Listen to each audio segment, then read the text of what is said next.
भारत और पाकिस्तान के बीच में ये एग्रीमेंट 1988 में हुआ था और 1 जनवरी को हमने यह नियम बना रखा है कि दोनों को ये सूची साझा की जाती है।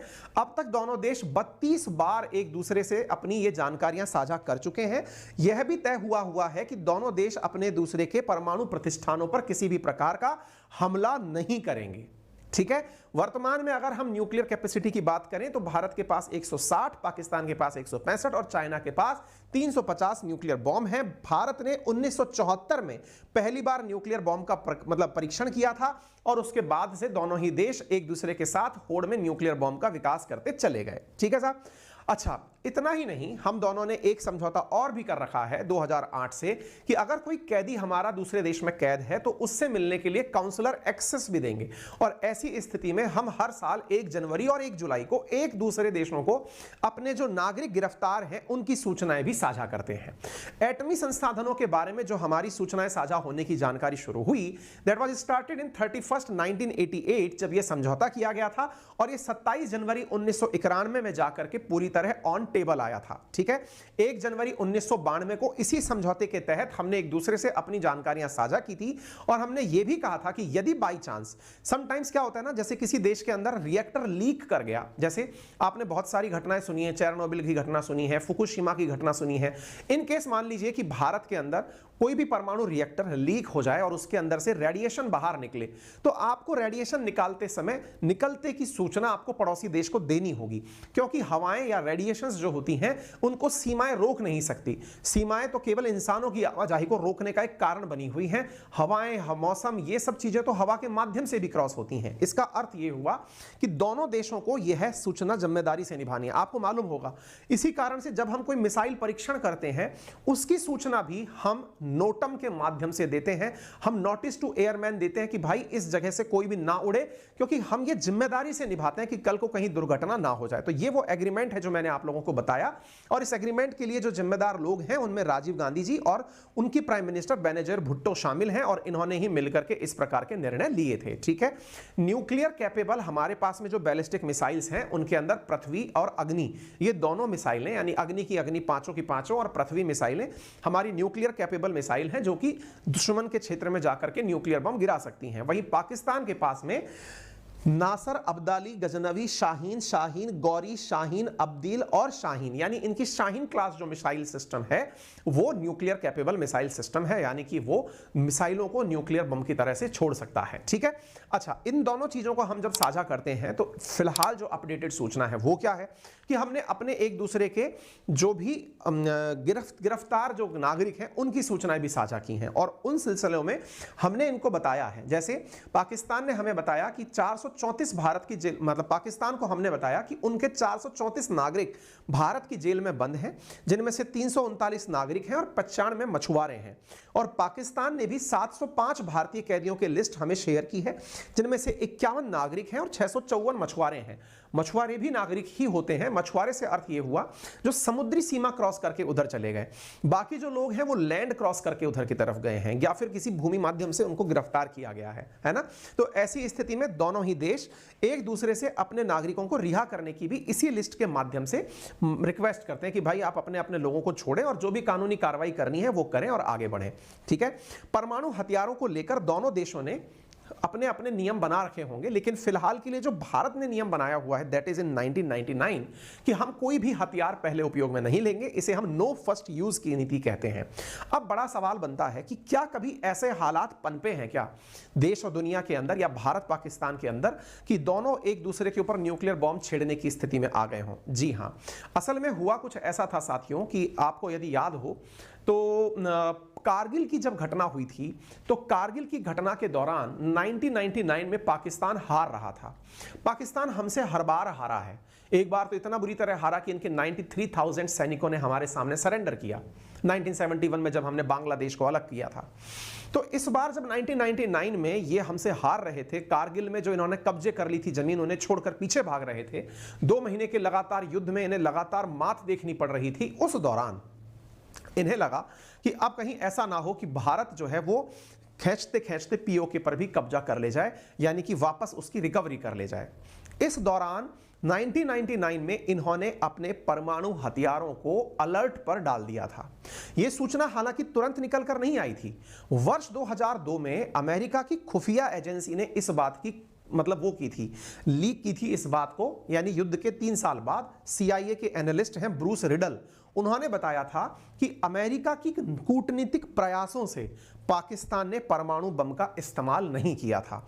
अदरवाइज वो नौबत आ गई थी कि परमाणु बम का उपयोग पाकिस्तान कर सकता था, क्योंकि पाकिस्तान अंतर्राष्ट्रीय रूप से भी लगातार भारत से मिल रही हार से बहुत बौखला गया था, क्योंकि हर बार ये अपने आप को ज्यादा बड़ा समझा करके आगे तो आता था लेकिन टिक नहीं पाता था। हालांकि अमेरिका ने कहा कि हमारे कूटनीतिक प्रयासों से, क्योंकि अमेरिका ने उन्हें ये रियलाइज कराया होगा कि यदि तुमने परमाणु बम चला दिया ये तो तुम्हारी नासमझी होगी, लेकिन अगर एक बार चला दिया तो फिर तुम बच नहीं पाओगे, क्योंकि फिर भारत ने अपने नियम तोड़ने पड़ेंगे।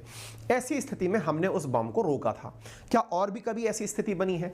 और वास्तविकता में एक सवाल बहुत बड़ा बनता है कि क्या कारण रहे होंगे, क्योंकि इन्होंने एक दूसरे को समझाइश में ही सही, लेकिन जब परमाणु बम की सूचना दी होगी शुरुआत में, सबसे पहले राजीव गांधी जी और बेनजीर भुट्टो टेबल पर आकर के तैयार कैसे हुए होंगे, क्योंकि इनमें इतनी दिमाग की अपेक्षा तो नहीं की जा सकती पाकिस्तानियों में कि ये टेबल पर बैठेंगे और ये कहेंगे कि जान लो साहब हमारे परमाणु बम कहां रखें। इसके पीछे की कहानी क्या है? तो देखिए, इसकी कहानी थोड़ा पीछे से शुरू होती है।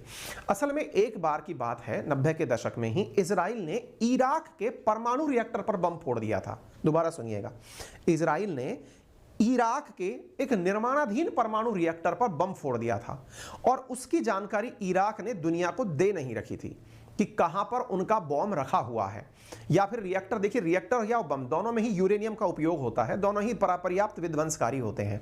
और उसकी वजह से जो घटना हुई, उसके बाद दुनिया इतनी चेत गई कि यार अगर किसी के परमाणु रिएक्टर के ठिकाने पर या देश में रखे हुए न्यूक्लियर बॉम्ब पर दूसरा दुश्मन केवल साधारण मिसाइल भी डाल दे तो वो देश तो उसको रखे रखे ही बर्बाद हो जाएगा। आप विचार करो, आज हमारे देश में न्यूक्लियर बॉम्ब रखे हैं, हमको किसी दूसरे देश के ऊपर न्यूक्लियर बॉम्ब चलाने की जरूरत नहीं है, हमको तो कोई साधारण मिसाइल से भी मार सकता है ना।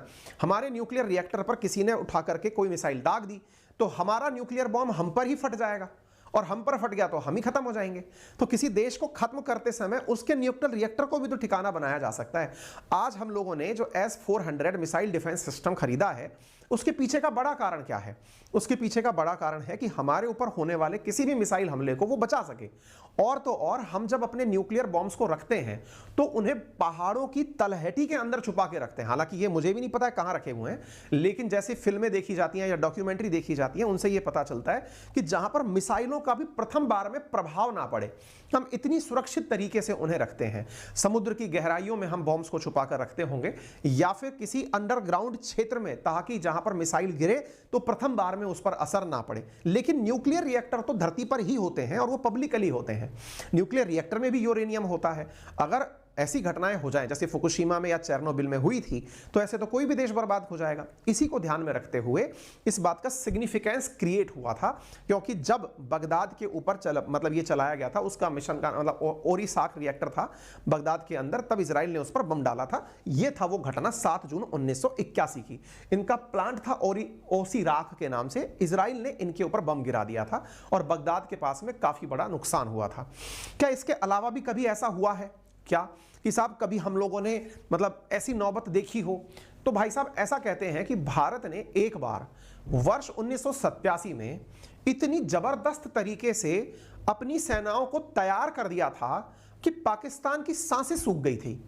यानी हम लोगों ने एक बार इतना जबरदस्त वॉर एक्सरसाइज किया। वॉर एक्सरसाइज का मतलब होता है कि पूरी तरह से तैयार हो जाओ युद्ध के लिए। जैसे आपने अभी इन दिनों जब यूक्रेन रशिया के बारे में सुना था, तो आपने देखा था ना कि रशिया कहता था कि मैं तो युद्ध का अभ्यास कर रहा हूं, और सीमा पर वो सारे के सारे सैनिकों को लेकर खड़ा हो गया। हालांकि उसने उस अभ्यास का परिणाम भी निकाल दिया यूक्रेन पर हमला करके।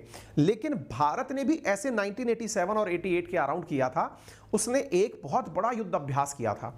और ऐसा युद्ध अभ्यास कि हमने अपने लगभग आधे जवान जो हैं वो बॉर्डर एरिया में राजस्थान में लाकर खड़े कर दिए थे। 5 लाख सैनिकों की संख्या है जो बताई जाती है, जिससे पूरी दुनिया चिंता में चली गई थी कि कहीं ये युद्ध अभ्यास हकीकत में ऐसा ना हो जाए कि भारत जाकर के पाकिस्तान पर हमला कर दे। ये घटना थी ऑपरेशन ब्रेस स्टैक के नाम से, जो 1986-87 के बीच में भारत के द्वारा पाकिस्तान बॉर्डर पर की गई थी। इसकी खबर जो है वो न्यूयॉर्क टाइम्स में भी 1987 में प्रकाशित हुई थी कि on India's border huge mock war, यानी इंडिया जो है वो एक मॉक ड्रिल की तरह से मॉक वार का अभ्यास कर रहा है। ऑपरेशन ब्रेस स्टैक अभी आप विकिपीडिया पर भी पढ़ेंगे, अगर आप चाहेंगे तो इसके बारे में हम एक अलग से सेशन भी बना देंगे जिसमें आपको ये बताएंगे कि कैसे वो घटना हुई थी जब हम अपने लगभग 5 लाख सैनिकों के साथ में मात्र 100 मील पाकिस्तान से दूर रह गए थे और हमने अपनी पूरी तैयारी इस तरह से कर ली थी कि ये पूरी तरह से एक वॉर गेम हो। इतना ही नहीं, हमने न्यूक्लियर वॉर अगर हो जाए तो उससे निपटने के लिए क्या प्रयास किए जाएंगे इसका भी हमने प्रयास किया था। तो ये सब चीजें हैं जिनसे कि न्यूक्लियर वॉर को लेकर के हमेशा मामले निकलते रहते हैं। उम्मीद है कि आपको यह जानकारी जानकर अच्छा लगा हो।